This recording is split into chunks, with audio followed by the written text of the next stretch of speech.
মনে করলাম তাই বললাম, যদি তোমাদের রিলেশনটা টিকে যায়। ধন্যবাদ আপু, তোমাকে আর নদীকে আমি কিছু বলবো না, তুমি রাখো, এখন আমি রাফিকে কল দিচ্ছি। আচ্ছা ঠিক আছে। তখন অন্তরা কল কেটে দিয়ে ভাবতে লাগলো, এটা সে কি করলো, না জেনে না বুঝে একটা ছেলেকে সে এভাবে অপমান করলো। অন্তরা ভাবতে পারছে না সে এখন কি করে রাফির সাথে সামনে গিয়ে দাঁড়াবে বা রাফি তাকে কি বলবে। এসব ভাবতে ভাবতে আমাকে সে কল দিল, আর এদিকে আমি কাজ শেষ করে বাসা থেকে যাচ্ছি সাইকেল করে। হঠাৎ ফোনটা বাজতে শুরু করলো, তাকে দেখি অন্তরার নাম্বার থেকে কল আসে। এটা দেখে আমি কিছুটা অবাক হলাম। অন্তরা আমাকে হঠাৎ কল দিল, কলটা ধরতে ধরতে কেটে গেল। তখন আমি ভাবলাম বাসায় গিয়ে না হয় ব্যাক করব, হয়তো তার দেওয়া পোশাকগুলো ফেরত চাইবে, না হয় আমাকে কল দেওয়ার কোনো কারণ থাকছে না। তখন আমি বাসায় চলে আসলাম, আর এদিকে অন্তরা ভাবতে লাগলো রাফি আমার কল রিসিভ করে নাই, হয়তো আমার উপর অনেক রাগ করেছে। তখন অন্তরা আবার আমাকে কল দিল, তখন আমি কলটা রিসিভ করলাম আর বললাম, আসসালামু আলাইকুম ম্যাম। ওয়ালাইকুম আসসালাম। আর আমাকে ম্যাম কেন ডাকছো? আপনি আমার বসের মেয়ে, তাছাড়া আপনারা বড় মানুষ, আপনাদের ম্যাম ডাকতেই হয়। আর হঠাৎ কেন আমাকে কল দিলেন? আমার সাথে আগামীকাল দেখা করতে পারবে? কিছু কথা ছিল। জানি আপনি কি কথা বলবেন, হয়তো আপনার দেওয়া কাপড়গুলো চাইবেন, হয়তো বলবেন এগুলো আমার শরীরে মানায় না। বাজে কথা ছাড়ো, আগামীকাল কলেজে আসো কেমন? আর তুমি রেডি হয়ে বাসায় থেকো, আমি তোমাকে নিতে আসবো। সেটা আপনি না বললেও আমি যাব। তখন আমি কলটা কেটে দিলাম, হয়তো আগামীকাল নদী মেয়েটার সাথে মিলে আবার কোনো মজা নেবে। তখন আমি ফ্রেশ হয়ে পড়তে গেলাম, যেহেতু রেস্টুরেন্ট থেকে খেয়ে আসি তাই রাতে খাবার খাওয়ার জন্য চিন্তা করতে হবে না। অন্যদিকে অন্তরা ভাবতে লাগলো, আমার দেখা এই যুগে এসে রাফির মতো সহজ এবং সরল একটা ছেলে নেই, তবে ছেলেটা যথেষ্ট ব্রিলিয়েন্ট। এসব ভাবতে ভাবতে অন্তরা ঘুমিয়ে গেল। পরের দিন আমি ঘুম থেকে উঠে ফ্রেশ হয়ে কলেজে যাওয়ার জন্য সাইকেলটা নিয়ে বেরিয়ে পড়লাম, আর এদিকে অন্তরাও রেডি হয়ে তার গাড়ি নিয়ে আসলো আমার বাসার সামনে। তখন সে আমাকে কল দিল, আমি কল রিসিভ করে বললাম, জি বলেন। তুমি কোথায়? তোমাকে না বললাম আমি রেডি হয়ে তোমার বাসার সামনে আসতেছি, তুমি ওখানেই থাকো। জি আমি রেডি হয়ে চলে আসি কলেজে। তাহলে আমি যা বললাম। কিন্তু আপনি কেন আমার সাথে আসতে যাবেন? আপনার স্ট্যাটাস কমে যাবে তো। তাহলে তুমি কলেজে থাকো, আমি আসতেছি। তখন অন্তরা কল কেটে দিল, আর আমি গিয়ে কলেজে একটা জায়গায় বসে রইলাম। তখন আমাদের ক্লাসে একটা ছেলে আসলো আর বলতে লাগলো, হাই, আমি রাকিব। হ্যালো আমি রাফি। তখন ছেলেটা আমার সাথে বসলো আর বলতে লাগলো, আমি জানি ওই দিন নদী মিথ্যা কথা বলেছে, আর সে তোমাকে ফাঁসিয়ে তার কাজ সে করেছে। তখন আমি একটা হাসি দিয়ে বললাম, হতে পারে। আচ্ছা, তুমি কি এখনই চুপচাপ থাকো? আগে ছিলাম না, কিন্তু এই শহরে এসে থাকতে হচ্ছে।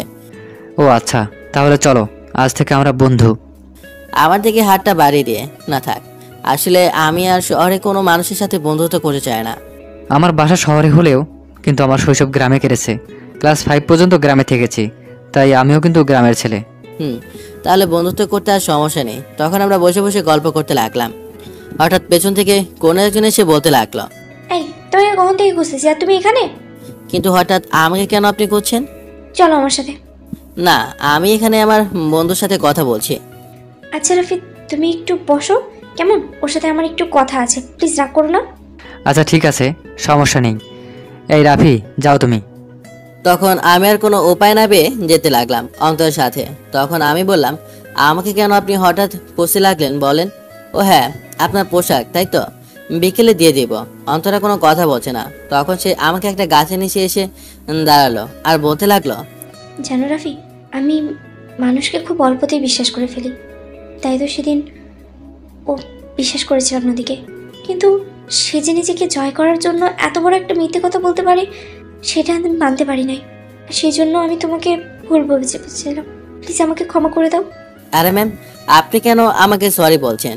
আপনি তো ঠিক কাজটাই করেছিলেন। আমার মতো রাস্তার লম্পট যার কিনা একটাই নেশা, আর সেটা হচ্ছে মেয়েদের নেশা, আর আপনি এসে আমার কাছে সরি বলছেন? ভাবতে পারছেন আপনার সম্মানটা কোথায় যাবে? জানি তুমি আমার উপরে খুব রাগ করে আছো, সেদিন আমি ওগুলো বলতে চাইনি। ও কথাটা শোনার পরে এক মুহূর্ত আমার ভাবতে পারি নাই কেন যে এইসব কথা মুখ দিয়ে বের হয়ে গিয়েছিল, জানি না। আর সব থেকে বড় কথা, তুমি আমাকে ম্যাম কেন বলো, আর আপনি করেই বলো কেন? আপনি আমার বসের মেয়ে, তাই আপনি আমার ম্যাম, আর সেদিন বলেছিলেন আপনার নামটা যেন আমার মতো লম্পট ছেলের মুখ দিয়ে বের না করি, তাই আপনাকে ম্যাম ডাকে। তখন দেখলাম অন্তরা চোখে পানি আর অসহায় দৃষ্টিতে তাকিয়ে আছে আমার দিকে। আর তখন সে বলতে লাগলো, আমি জানতাম না নদী এমন একটা মিথ্যে কথা বলবে তোমার উপরে। আমি কেমন বোকা দেখো, সেটা কি বিশ্বাস করে তোমাকে কত কিছু বলেছি। আপনি ঠিক কাজটাই করেছিলেন, চলেন ক্লাসের সময় হয়ে গেছে। তখন আমি চলে আসতে লাগলাম আর অন্তরা সেখানে দাঁড়িয়ে রইল। তারপর চোখের পানিগুলো মুছে কলেজের দিকে আসতে লাগলো। আমি ক্লাসে গিয়ে একটা সিট ফাঁকা পেলাম, সেটাতে গিয়ে বসলাম। আর এদিকে অন্তরা ক্লাসে এসে আমার পাশে এসে বসলো। আমি কিছু বললাম না, চুপ করে বসে আছি আর বইয়ের দিকে তাকিয়ে আছি। হঠাৎ অন্তরা বলল, বিকেলে তুমি ফ্রি আছো? কেন বলেন তো? আর বিকেলে আমার ডিউটি আছে। ও, কিন্তু তোমার কাজটা তো রেস্টুরেন্টে, তাই না? আমি ওখানেই কাজ করি। আজকে বিকেলে তুমি বাসায় থাকবে, তোমাকে এক জায়গায় নিয়ে যাব। সরি ম্যাম, আমি যেতে পারবো না, আমার কাজ আছে। তুমি আমাকে ম্যাম ডাকো তোমার বসের মেয়ে বলে। আর আমি বলছি তোমার আজকে বিকেলে কাজ হচ্ছে আমার সাথে যাওয়া, আর সেটাও আমি যেখানে যাই। সরি, আমি আমার কাজ করব, আমি কোনো জায়গায় যেতে পারবো না। ওকে, সেটা আমি পরে দেখে নেব। তারপর ক্লাসে স্যার আসলো আর ক্লাস করতে লাগলো। আর ওইদিকে আজকে নদী ক্লাসে আসে নাই, এটা দেখে আমি কিছুটা অবাক হলাম। তারপর ক্লাস শেষ করে বাইরে আসলাম আর আমার পেছনে পেছনে অন্তরা আসলো আর বলতে লাগলো, আচ্ছা রাফি, তুমি কি সত্যি আমার উপর অনেক রাগ করেছো? একটা হাসি দিয়ে বললাম, আমি কেন আপনার উপরে রাগ করতে যাব বলেন তো? আমাদের মতো গরিবদের হয়তো জন্ম হয়েছিল আপনাদের মতো বড়লোকদের ঝাড়ি খেতে। এভাবে কেন বলছো? তখন আবার ক্লাসে চলে আসলাম। আমি কিছু না বলে এভাবে ক্লাস শেষ করে বাসায় যাব, তাই বের হলাম কলেজ থেকে। তখন অন্তরা বলতে লাগলো, আমি কি বলেছিলাম মনে আছে? তোমাকে যেতেই হবে আমার সাথে, দেখে নিও তুমি। তখন আমি আর কিছু না বলে আমার সাইকেলটা নিয়ে চলে আসতে লাগলাম আর অন্তরাও চলে আসতে লাগলো আমার পিছে পিছে তার গাড়ি নিয়ে। তারপর বাসায় এসে ফ্রেশ হয়ে রেডি হতে লাগলাম কাজে যাওয়ার জন্য। আর এদিকে বাসায় গিয়ে অন্তরা তার বাবাকে বলতে লাগলো, বাবা, ওই রাফিটা এরকম কেন? সে কি রকম রে মা? সে আমাকে ম্যাম ডাকে, আবার আমি আজকে বলেছি আমি আজকে ঘুরতে যাব, আমার সাথে যেন একটু যায়, কিন্তু তখন সে কি বলে জানো? সে নাকি যেতে পারবে না। এটা কিরকম কথা? আচ্ছা বাবা, আমি কি দেখতে আমি কি সুন্দর না? কি বলিস রে মা? মাশাআল্লাহ, তুই তো দেখতে পুরো তোর দাদির মতো হয়েছিস। তুমি মনে হয় একটু বেশি বলো, নাহলে রাফি আমার সাথে ঘুরতে যেতে রাজি হয় না কেন? শুধু বলে তার কাজ আছে বিকেলে। কি রে মা, তুই কি আবার রাফিকে পছন্দ করিস নাকি? আসলে বাবা তেমন কিছু না, ওই একা একা ঘুরতে যাবো, যদি তোমার মেয়ের কিছু হয়ে যায় তাহলে তোমার কি হবে? ঠিক সেটাই তো, তুই একটু অপেক্ষা কর। রাফি যাবে না মানে? ওর কত বড় সাহস, আমার এত সুন্দর একটা মেয়ে তাকে ঘুরতে যাওয়ার অফার দিল আর সে না করে দিল। তখন আঙ্কেল মোবাইলটা হাতে নিয়ে আমাকে কল দিল। আর এদিকে আমি রেডি হচ্ছি কাজে যাওয়ার জন্য। হঠাৎ ফোনটা বাজতে লাগলো, দেখলাম বসের নাম্বার। মনে মনে ভাবতে লাগলাম হয়তো আজকে লেট হয়ে যাচ্ছে আর তাই হয়তো বস কল দিয়েছে। তখন কলটা রিসিভ করে সালাম দিলাম আর তখন বস বলতে লাগলো, এই রাফি, তুমি কোথায়? জি স্যার, আমি রেডি হচ্ছি কাজে যাওয়ার জন্য। তোমার কত বড় সাহস, আমার একটা মাত্র মেয়ে আর সে তোমাকে তার সাথে ঘুরতে যাওয়ার অফার দিল আর তুমি না করে দিলে? আসলে স্যার, আমি কি করে ওনার সাথে যাই বলেন? আর তাছাড়া আমার তো এখন ডিউটি। তোমাকে আমি ছুটি দিয়েছি, না মানে অফিস থেকে দিয়েছি, কিন্তু তোমার কাজ হচ্ছে আমার মেয়ের সাথে ঘুরতে যাওয়া। মানে স্যার ঠিক আছে, আপনি যেহেতু বলেছেন। তখন আঙ্কেলের সাথে কথা বলে কলটা কেটে দিলাম আর মনে মনে ভাবতে লাগলাম মেয়েটা কত ডেঞ্জারাস মায়েরি, ঠিক আমাকে তার সাথে নিয়ে ছাড়লো। তখন আবার আমার ফোনটা বাজতে লাগলো, তাকে দেখি অন্তরা কল দিয়েছে। রিসিভ করে সালাম দিলাম আর ম্যাম বললাম, জানি রেগে যাবে, কিন্তু সে কি মেয়েটা তো একটু রাগলো না, বরঞ্চ আমাকে বলতে লাগলো, তাড়াতাড়ি রেডি হয়ে নিজে থাকো, আমি তোমাকে এসে নিয়ে যাব। তখন আমি ঠিক আছে বলে কলটা কেড়ে দিলাম আর রেডি হয়ে নিচে আসলাম। কিন্তু সে কি 1 ঘন্টা হয়ে গেল, অন্তরের আসার নামই নেই। তখন আমি কল দিলাম আর বলতে লাগলাম, মানে ম্যাম আপনি কখন আসবেন? অনেক সময় হলো, আমি রেডি হয়ে নিচে দাঁড়িয়ে আছি। আর একটু অপেক্ষা করো গো, আমি আসতেছি। তখন আমি আবার কলটা কেটে দিলাম আর অপেক্ষা করতে লাগলাম, কিন্তু আবারও 30 মিনিট হয়ে গেল, এখনো আসে না। এখন বলেন তো কেমন লাগে? এই একটা সমস্যা, মেয়েদের আগে বলবে তাড়াতাড়ি রেডি হয়ে থেকো, আমি তোমার জন্য অপেক্ষা করতে পারবো না, কিন্তু পরে দেখা যাবে তাদের আসতে 2 ঘন্টা লেট। তখন ফোনটা বের করলাম, মনে মনে ঠিক করলাম রাগ দেখে কথা বলবো। যে না কল দিতে যাবো, তখনই দেখলাম সাদা রঙের একটা কার এসে আমার সামনে দাঁড়ালো আর ভেতর থেকে একটা মেয়ে নেমে আসলো। আসলে তাকে মেয়ে বলবো নাকি পরি বলবো ভেবে পাচ্ছি না। একটা নীল শাড়ি আর হাতে নীল চুড়ি, ঠোঁটে হালকা লিপস্টিক। আর আমার নিয়মিত পাঠকরা জানে আমি নীল শাড়ি পরা মেয়েদের উপর গ্রাস খাই। যা নিজের সিক্রেট প্রকাশ করে দিলাম, হলো কিছু? তখন মেয়েটা গাড়ি থেকে নেমে আমার সামনে এসে দাঁড়ালো আর আমি তো হা করে মেয়েটা দিকে তাকিয়ে আছি। সেটাই তো ভাবছেন, আরে ধুর মিয়া, আমি কি ওই রকম বলা নাকি? হ্যাঁ, অবশ্যই একটু তাকিয়েছিলাম, তবে সেটা অন্তরা লক্ষ্য করার আগে চোখ সরিয়ে নিয়েছি। তবে মেয়েটাকে অসম্ভব সুন্দর লাগছিল, হয়তো আমার পাঠকরা দেখে ক্রাশ খেয়ে ফেলবে, তাই বেশি কিছু প্রকাশ করলাম না। সরি সরি, আসলে কি একটু লেট করে ফেলেছি। ইচ্ছে করছিল কানে নিচে একটা মারি। 1 ঘন্টা লেট করে এসে বলে সরি। আচ্ছা ঠিক আছে, চলেন, কোথায় যেতে হবে? আগে গাড়িতে ওঠো, তারপর বলছি কোথায় যাব। তখন আমি গাড়িতে উঠে বসলাম আর অন্তরা গাড়ি চালাতে লাগলো। তখন অন্তরা বলল, আচ্ছা তুমি কথা বলছো না কেন? আর আমাকে কেমন লাগছে সেটা বললেন তো? এই প্রথম শাড়ি পরলাম। খুব সুন্দর লাগছে। শুধু কি সুন্দরই লাগছে? আসলে কি, আমি মেয়েদেরকে প্রশংসা করতে পারি না তেমন করে, কারণ এসব অভিজ্ঞতা আমার একটু কম। ও আচ্ছা। তবে একটু বলতে পারি, যে কোনো ছেলে দেখলে আপনাকে পছন্দ করতে বাধ্য হবে। আচ্ছা তুমি কি আমাকে পছন্দ করছো? যে কিছু বলছেন? ইয়ে মানে, না কিছু বলি নাই। কেমন চালা, শুনে আবার জিজ্ঞেস করে কিছু বলেছি কিনা। আসলে আমি বলছিলাম, তোমার কোনো পছন্দের জায়গা আছে? এই শহরটাই তো এখনো ভালো করে চিনি না, আর পছন্দের জায়গা পাবো কোথায়? তবে আমার গ্রামে হলে অবশ্যই আমার পছন্দের জায়গা নিয়ে যেতাম। ও আচ্ছা, আমি তোমাকে নিয়ে যাচ্ছি আমার পছন্দের জায়গায়, তবে বিয়ের পর কিন্তু আমাকে তোমার পুরো গ্রামে ঘোরাতে হবে। এটা বলে ঠোঁটে কামড় দিল। তখন আমি বললাম, বিয়ে মানে? আসলে বলতে চেয়েছিলাম, কখনো যদি তোমার গ্রামে যাই, আমাকে তোমার গ্রাম ঘুরিয়ে দেখাবে না? এখন সামনের দিকে তাকিয়ে গাড়ি চালান, নয়তো আর কখনো গ্রামে যাওয়া হবে না। এখানেই হবে আপনার স্বপ্ন শেষ হয়ে যাবে। এভাবে কথা বলতে বলতে হঠাৎ অন্তরা গাড়িটা ব্রেক করলো আর বলল নামতে। তখন আমরা গাড়ি থেকে নামলাম আর দেখলাম আমরা একটা নদী ধারে এসেছি। এখানে অনেক কাপল আছে যারা একে অপরের হাত ধরে হাঁটছে, কেউ বা তাদের স্বপ্নগুলো নিয়ে কথা বলছে। আর সেখানে আমি অন্তরাকে ম্যাম ডাকছি। আর তখন অন্তরা রেগে গেল আর বলতে লাগলো, আমি তোর কোন জন্মের ম্যাম রে? হ্যাঁ, আর আমাকে আপনি করে বলছিস কেন? আজ এখন থেকে আমার নাম ধরে ডাকবে, বরং তুমি করে বলবে, না হলে আমি এখানে চিৎকার করব। আপনি চিৎকার করলে কি হবে? ও শোনা গো, তুমি বোঝো না কি হবে? পাবলিকের পিটুনি খাইছো কখনো? না তো। আমি চিৎকার করে বলবো তুমি আমাকে ডিস্টার্ব করছো, আর পরে কি হবে বুঝতে পারছো? আরে না, এইসব করতে হবে না, চলো এখন আমরা বাসা চলে যাই। অন্তর একটা হাসি দিয়ে বলল, আব্বু তোমাকে কি বলেছিল মনে আছে? তোমার সাথে ঘুরতে। এখন সেটাই করবে। তখন অন্তরা হাঁটতে লাগলো আর সাথে আমিও। তখন হঠাৎ করে সে আমার হাতটা ধরলো আর আমি কিছুটা ভয় পেয়ে গেলাম। তখন আমি বললাম, আমার হাত ধরলে যে? এখানে সবাই কিভাবে হাঁটছে দেখছো, সেভাবেই হাঁটবে এখন আমরা। আমি নিরুপায় হয়ে হাঁটতে লাগলাম ওর সাথে। তবে সত্যি বলতে কি, আমার খারাপ লাগছিল না ওর সাথে হাঁটতে। এত সুন্দর একটা মেয়ে, তার সাথে আমার পছন্দের নীল শাড়ি মানিয়েছে মেয়েটাকে। এই প্রথম কোনো মেয়ের হাত ধরে কোনো এক নদীর ধারে হাঁটছে, এক অজানা ভালো লাগা কাজ করছে। তবে মেয়েটা কেনই বা আমাকে নিয়ে এখানে আসলো আর আমার হাত ধরেই বা কেন হাঁটছে, এসব ভাবছে। হঠাৎ কয়েকটা ছেলে আসলো আর বলতে লাগলো, আরে সুন্দরী, এটা কার সাথে ঘুরছো? চলো না, আমাদের সাথে কত মজা হবে বলো। এই দেখো আমরা 3 জন আছি, খুব মজা হবে। এই আপনি কে? আমাকেই বা এসব কেন বলছেন? আরে সুন্দরী, তোমাকে আমার ভালো লেগেছে, ভালোবাসবো তোমায়, আসো না শোনা। তখন অন্তরা ঠাস করে একটা চর মারলো আর বলতে লাগলো, এই শালা, তোকে আমি চিনি না জানি না, আমাকে কেন এসব বলছিস?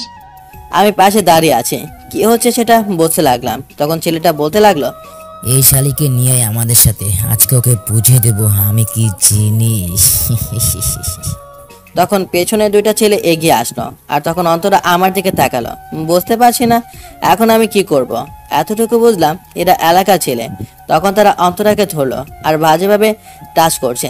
এটা দেখে কেন যেন মাথায় গরম হয়ে গেল। হাতের পাশে কিছু পেলাম না। আর ওরা 3 জন, আমি একা ওদের সাথে পেরে ওঠা সম্ভব না, কারণ এটা কোনো সিনেমা না। তখন আমি হাতে 2 মুঠ বালি নিলাম আর সেগুলো তিনজনের চোখে মারলাম। তারা লাফালাফি করছে আর চোখ কটকাছে। তখন আমি তিনজনকে ইচ্ছে মতো পিটালাম, কারণ তারা চোখে দেখতে পাচ্ছে না। তারপর আমরা চলে আসলাম সেখান থেকে আর গাড়িতে উঠে চলে আসলাম। তখন অন্তরা কিছু না বলে আমাকে জড়িয়ে ধরলো। বুঝতে পারলাম না এটা কি হলো, আর সে দৌড়ে চলে গেল গাড়ির ভেতরে। এটা অবশ্য আমার বাসার সামনে করলো সে, আর চলে গেল গাড়ি নিয়ে। আর আমি ভাবতে লাগলাম, কিন্তু কিছুতেই মেলাতে পারছি না। তখন আমার কিছু না ভেবে নিজের রুমে চলে আসলাম আর বাসায় ফোন দিলাম। সবার সাথে কথা বলতে লাগলাম। কথা শেষ করে শুয়ে আছি আর ভাবছি অন্তরা কেন আমাকে জড়িয়ে ধরলো। এসব ভাবতে ভাবতে হঠাৎ ফোনটা বাজতে লাগলো। তাকে দেখি অন্তরা কল দিল। তখন আমি কলটা রিসিভ করলাম আর তখন অন্তরা বলতে লাগলো, এই তুমি কার সাথে এত সময় কথা বললে? আমি তো বাসায় কথা বলেছি। মিথ্যে কথা বলো কেন? বলো কোন মেয়ের সাথে কথা বললে? তখন আমি ওকে একটু রাগানোর জন্য বললাম, আসলে নদী আমাকে কল দিয়েছিল। সে তার ভুলগুলো বুঝতে পেরেছে আর আমাকে তার সাথে কোনো এক নদী ধারে দেখা করতে বলল। মেরে ফেলবো ওর সাথে দেখা করতে গেলে, আর এক্ষুনি ওর নাম্বার ব্লক করো। আরে বোকা, তুমিও না, তুমি কি করে ভাবলে এই নদী এত সহজে ঠিক হয়ে যাবে? আর ওর তো কোনো নাম্বারই নাই আমার কাছে। ও তাহলে আমার সাথে মজা করলে? দাঁড়া, আগামীকাল বোঝাবো মজা। কলেজে আসো, পরে আঙ্কেলের কাছে বিচার দেব। আচ্ছা তুমি আগামীকাল রেডি থাকো, আমি নিতে আসবো কলেজে যাওয়ার জন্য।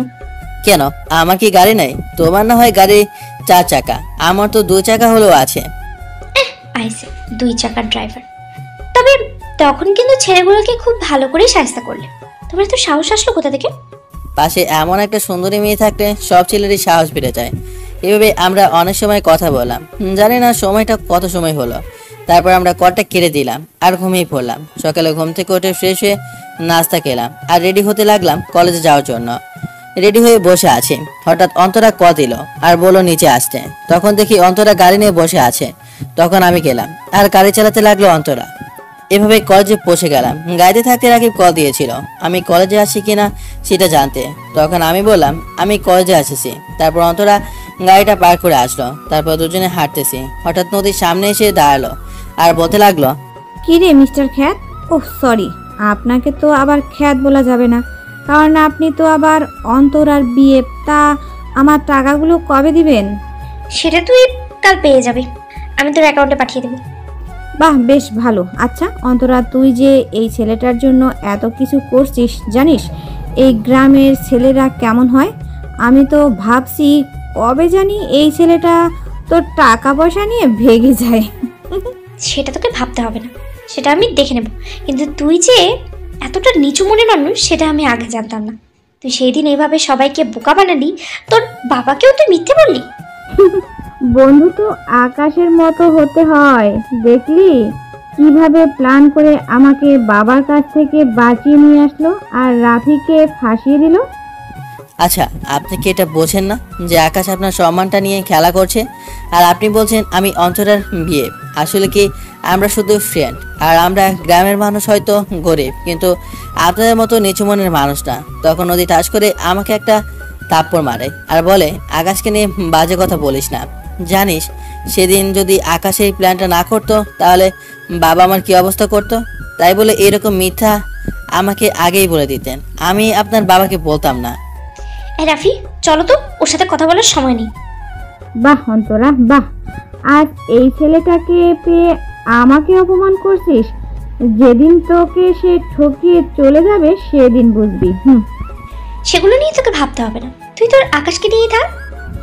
ভালো কথার দাম নাই রে, বুঝবি পরে।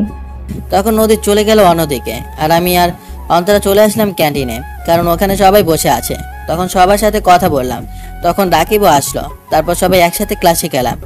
আজকে আমি আর অন্তরা আবার একসাথে বসলাম, কিন্তু আমাদের পেছনের সিটেই নদী আর আকাশ বসলো।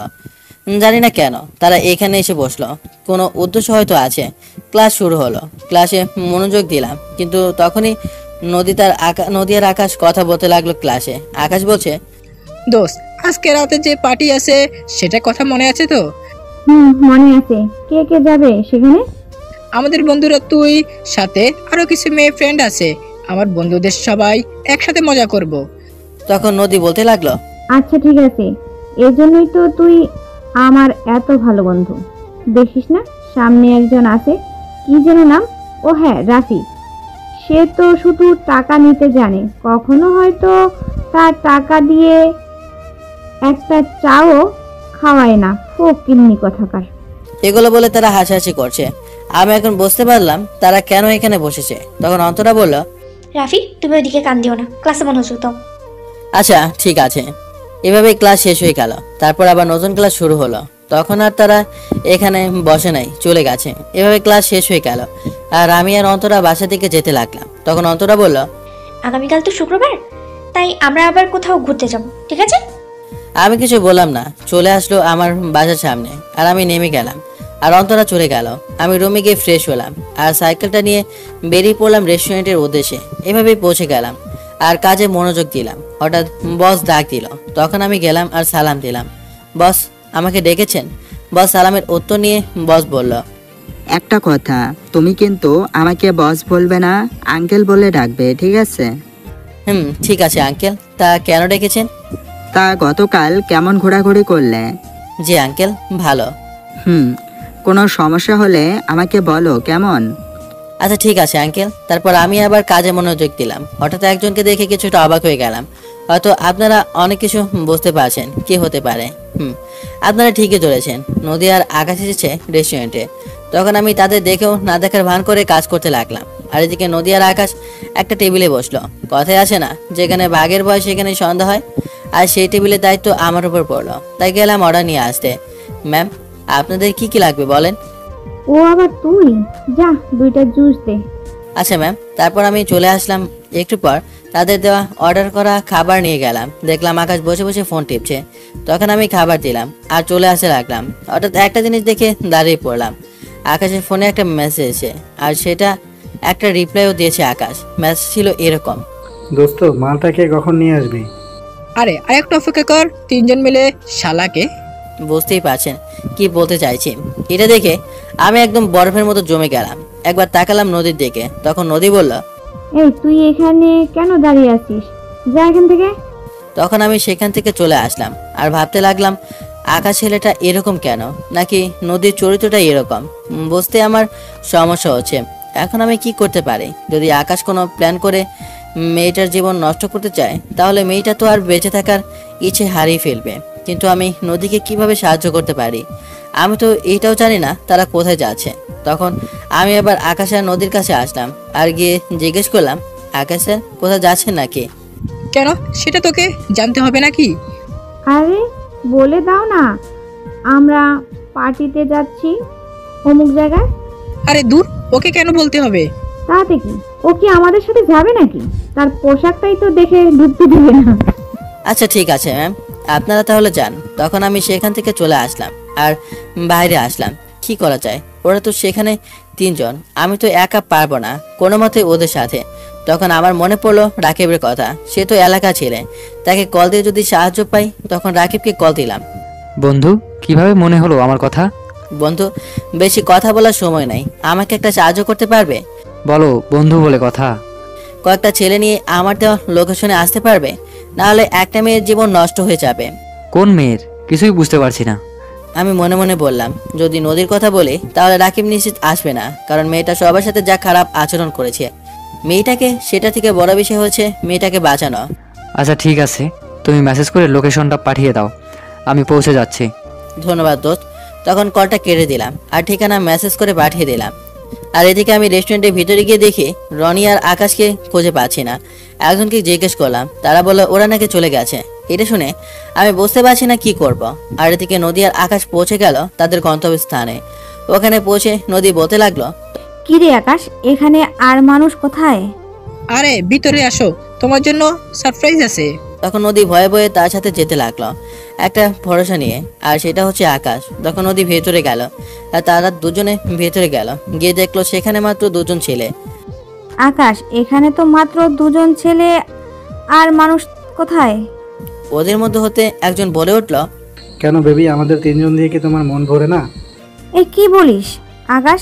এই ছেলেটা তোর সামনে আমাকে এসব কি বলছে? তখন আকাশ দাঁড়িয়ে দাঁড়িয়ে হাসছে আর বলছে, কি বলিস তুই এগুলো আকাশ? আমি বুঝতে পারছি আমার সাথে মজা করছিস, তাই না? আমাকে দেখে কি তোর জোকার মনে হয়? আর তুই কি মনে করেছিস তোর পিছনে আমি কোনো কারণ ছাড়াই ঘুরতে এসেছি। সেই ক্লাস লাইনে তোকে আমি প্রপোজ করেছি, আর সেদিন তুই আমাকে জুতা দিয়ে পেরেছিলি, সেটা এখন আমি ভুলে যাই নাই। কোনো মানুষের সাথে তুই ভালো ব্যবহার করিস নাই, আর আমি সেই কবে থেকে এরকম একটা দিন অপেক্ষা করেছি। আজকে সেই অপেক্ষার দিন শেষ হলো। প্লিজ আকাশ, আমাকে ছেড়ে দে। তুই যা চাইবি, যত টাকা চাইবি আমি তোকে দিব, তবু আমার এরকম সর্বনাশ করিস না প্লিজ।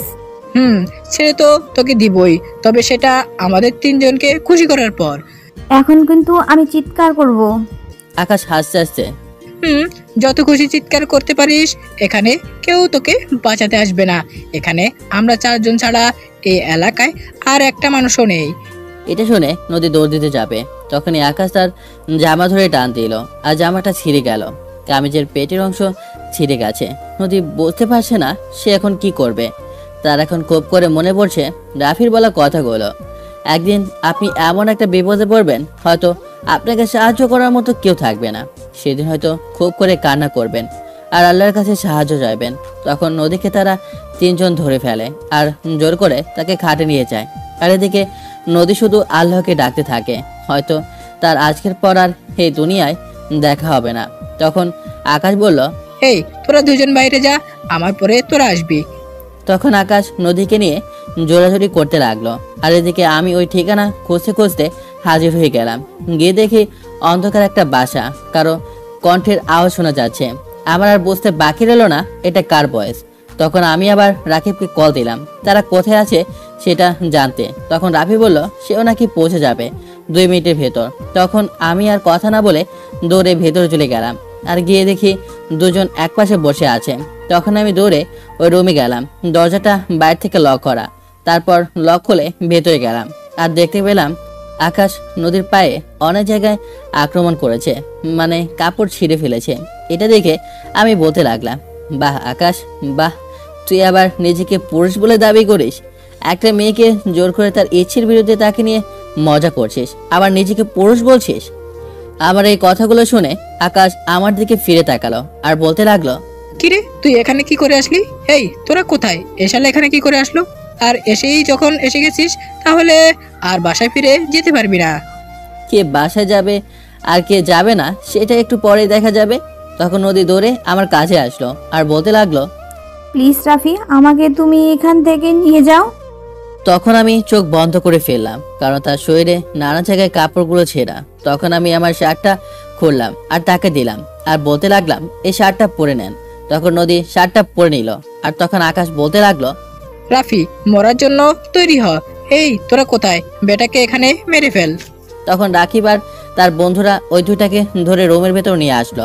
ওদের দেখে তো আকাশ একদম অবাক, ওরা আসলো কোথা থেকে। তখন আকাশ আস্তে আস্তে পালাতে চেষ্টা করতে লাগলো আর তখন আমি তাকে ধরে ফেললাম আর ইচ্ছে মতো মারতে লাগলাম। তখন নদী বলল, রাফি তুমি একটু ছাড়ো।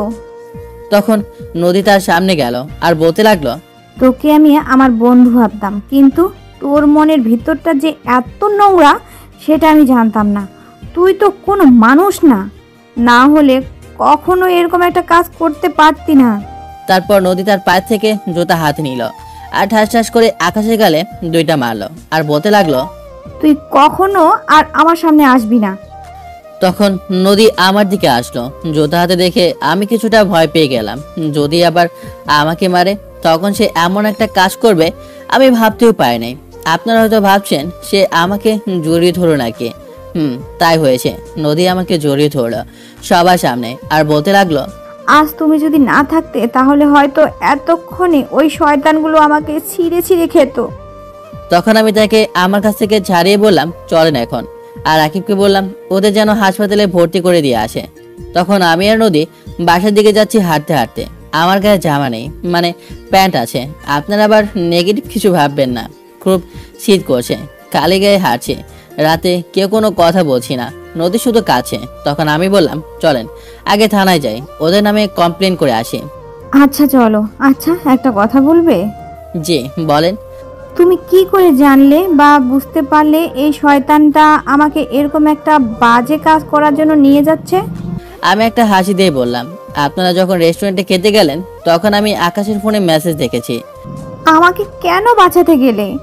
আমি তোমার কত ক্ষতি করেছি। এখানে শুধু আপনি না, যে কোনো মেয়ে হলে আমি এটাই করতাম। কারণ আজকে রাতের পর হয়তো আপনার বেঁচে থাকার ইচ্ছাটাই মরে যেত। আপনি পৃথিবীর সব ছেলেকে এরকম মনে করতেন। আর আপনি একটা মেয়ে, আজ আপনার কিছু হয়ে গেলে আপনার পরিবারের সম্মান কোথায় যেত? আর সবচেয়ে বড় কথা, আমি একজন সচেতন নাগরিক হয়ে আপনাকে বাঁচানোটা আমার কর্তব্য ছিল, আর আমি সেটাই করেছি। তখন নদী বলল, চলো থানায় যাই। তখন আমরা থানায় গেলাম। আর যাওয়ার পথে হঠাৎ অন্তরা কল দিল। তখন আমি কলটা রিসিভ করলাম। আর অন্তরা জিজ্ঞেস করলো আমি কোথায় আছি। আসলে আমি একটা কাজে থানায় এসেছি, বাসায় গিয়ে পরে কথা বলবো, এটা বলে কলটা কেটে দিলাম। তখন নদী বলল, অন্তরা কল দিয়েছিল তাই না? চলো থানায় এসে গেছি। তখন আমরা থানায় গেলাম আর 3 জনের নামে রেপ করার চেষ্টা করার মামলা দেওয়া হলো। তারপর আমরা বাসা দিকে যেতে লাগলাম। আর তখন আমি বললাম, আপনি তো মনে হয় একা একা যেতে পারবেন। নদী বলতে লাগলো, আসলে কি আমার না খুব ভয় করছে। তোমার যদি কোনো সমস্যা না থাকে তাহলে আমাকে বাসায় দিয়ে আসো প্লিজ। আচ্ছা চলেন। তারপর আমি একটা রিক্সা ডাক দিলাম আর সেটাতে নদীকে উঠতে বললাম। তখন নদী উঠল আর আমি আর একটা রিক্সা ডাকতে লাগলাম। এটা দেখে নদী বলল, কি ব্যাপার, তুমি আবার কেন রিক্সা ডাকছো? কেন আমি যাব না আপনাকে এগিয়ে দেওয়ার জন্য? তার জন্য তো রিক্সা ডাক দিলেই, আর কেন ডাকছো? এটাতে ওঠো। আরে কি বলেন, আপনার সাথে আমি উঠবো? এটা হয় না। আপনি তো আবার মাইন্ড করতে পারেন। নদী অসহায় দৃষ্টিতে আমার দিকে তাকালো, কান্না সুরে বলল, প্লিজ রাফি ওঠো, এভাবে বলো না, প্লিজ প্লিজ। তখন আমি কি ভেবে যেন উঠে পড়লাম আর তার বাসার দিকে যেতে লাগলাম। হঠাৎ নদী আমার হাত ধরলো আর বলতে লাগলো, আমার জীবনের সব থেকে দামি জিনিসটা তুমি আজকে আমাকে ফিরিয়ে দিলে। হয়তোবা আজকের দিনের পর আমাকে আর দেখতে পেত না কেউ। আজ তোমার জন্য আজও আমি সমাজের বুকে মাথা উঁচু করে চলতে পারবো। তোমার সাথে অনেক খারাপ ব্যবহার করেছি, প্লিজ আমাকে ক্ষমা করে দিও প্লিজ। আপনার বাসায় এসে পড়েছি, যান বাসায় যান। ও আচ্ছা, এই নাও তোমার শার্ট, তুমি অনেক কষ্ট করেছো আমার জন্য, ধন্যবাদ। তারপর আমাকে শার্টটা দিয়ে চলে গেল সে, আর আমি সেই রিক্সা দিয়ে বাসায় চলে আসলাম। তারপর ফ্রেশ হয়ে শুয়ে পড়লাম। আজকে আর পড়তে ভালো লাগছে না। তারপর শুয়ে শুয়ে ভাবতে লাগলাম, হায় রে মানুষ, যে মেয়েটা একসময় আমাকে দেখলে গাইয়া ক্ষেত বলে ডাকতো, আর আজ সেই মেয়েটা আমার সাথে বসার জন্য রিকোয়েস্ট করছে। আর ছেলেটাই বা কেমন?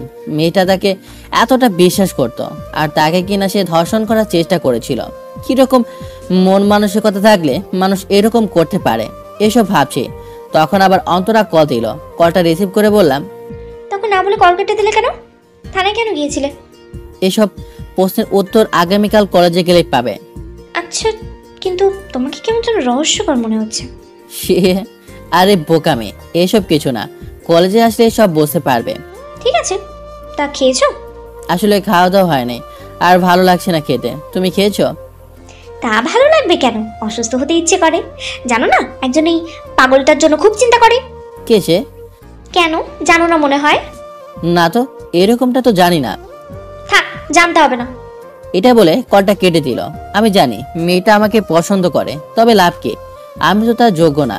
আমি তার বাবার রেস্টুরেন্টে সামান্য টাকার কর্মচারী মাত্র। আমাদের সম্পর্ক তিনি কখনো মেনে নেবেন না। জানি মেয়েটা রাগ করেছে, আর এখন আমার কাজটা কি সেটাও আমি জানি। মেয়েটার রাগ ভাঙানো। তখন আমি আবার তাকে কল দিলাম, কিন্তু বারবার কলটা কেটে দিয়েছে সে। আর আমিও নাসর বান্দা, তাকে কল দিয়েই যাচ্ছি।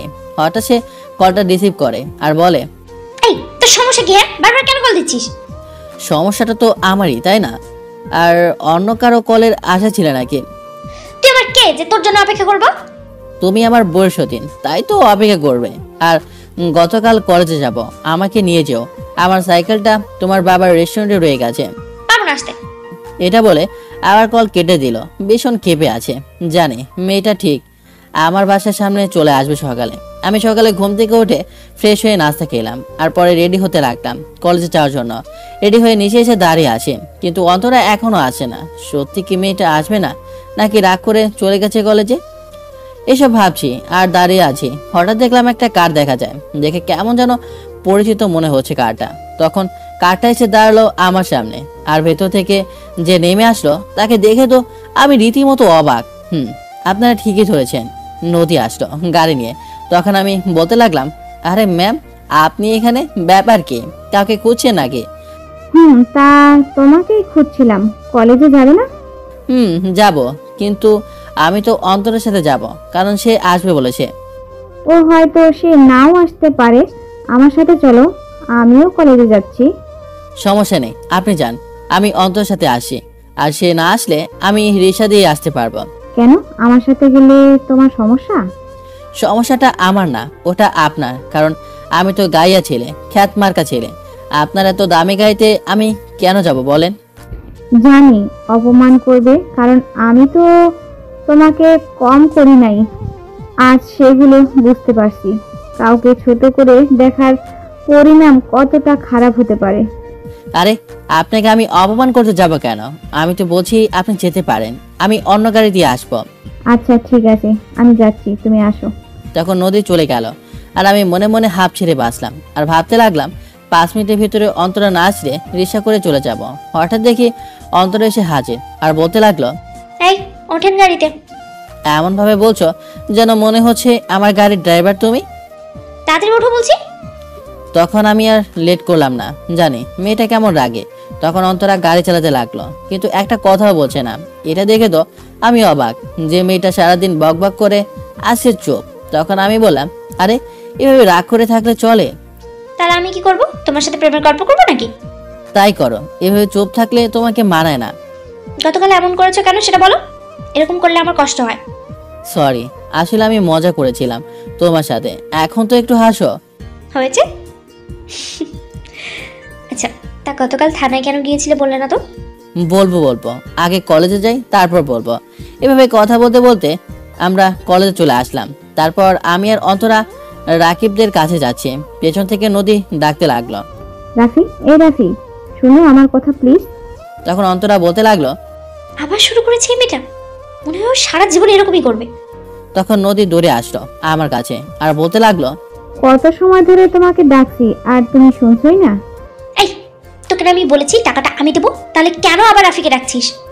সেটা তোর জানতে হবে না। রাফি চলো ওই দিকে বসি। বাবা, কি রে নদী, আজকে আবার তোর কি প্ল্যান বলতো? আমার প্ল্যান মানে? কি বলছিস অন্তরা তুই এসব? আমি ঠিকই বলছি। আর তোর আকাশ কোথায়? তাকে নিয়ে বসে থাক। রাফিকে কেন ডাকছিস তুই?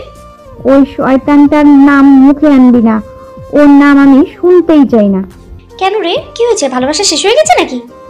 প্লিজ ওর কথা বলিস না অন্তরা। আমি জীবনে অনেক খারাপ কাজ করেছি, কাউকে সম্মান করি নাই, সবার সাথে খারাপ ব্যবহার করেছি, রাফিকেও অনেক কিছু বলেছি, ওকে মেরেছি পর্যন্ত।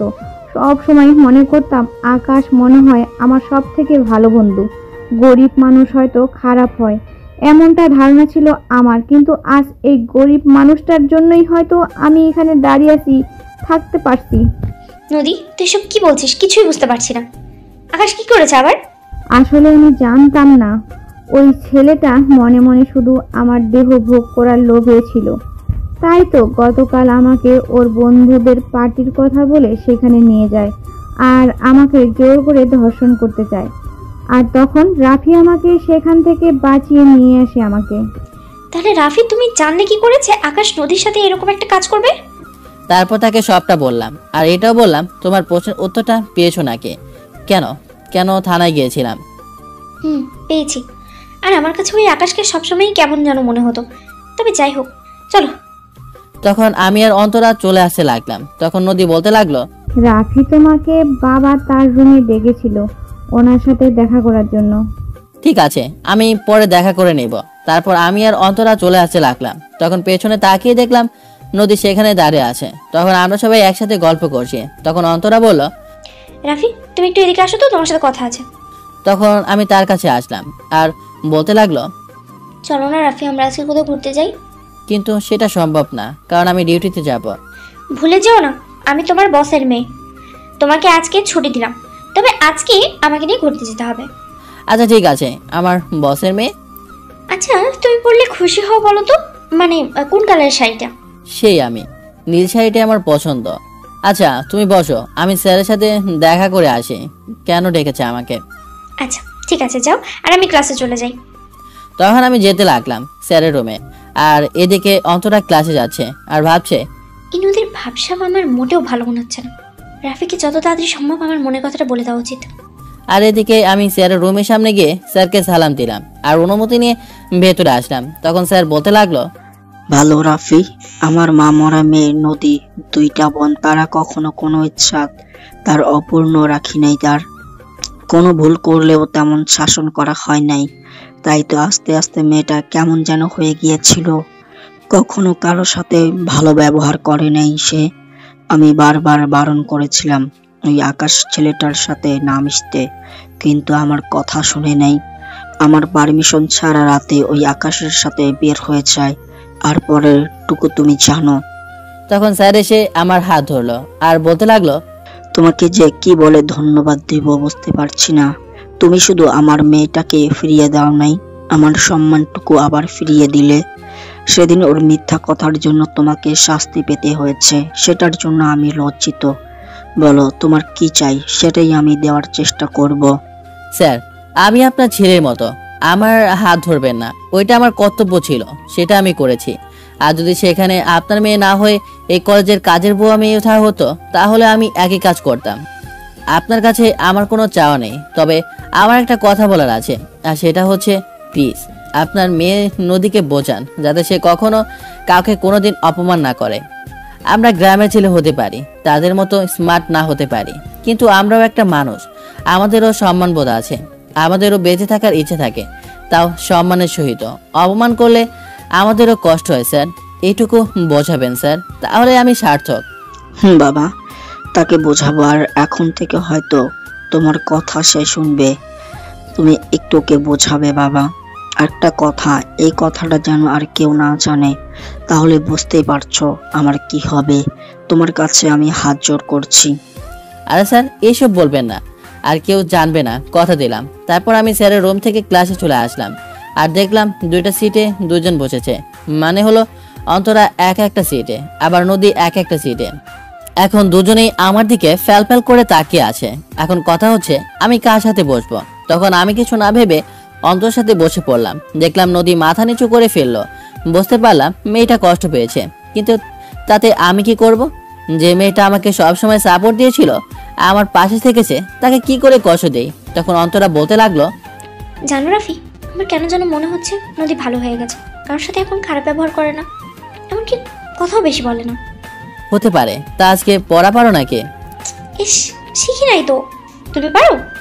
না, আজকে আমিও পারি না, চলো পড়ি, দেখি হয় কিনা। তারপর পড়তে লাগলাম। আর এদিকে একটু পর স্যার আসলো আর ক্লাস শুরু করলো। তখন স্যার নদীর কাছে আসলো আর বলতে লাগলো, আরে নদী, তুমি আজ একা বসে এসো, ব্যাপারটা কি? আকাশ কোথায়? নাকি সে আজ আসে নাই? তখন নদী আমার দিকে অসহায় দৃষ্টিতে তাকালো। বুঝতে পারলাম নদী আকাশের নাম শুনে রাগ হয়ে গেছে।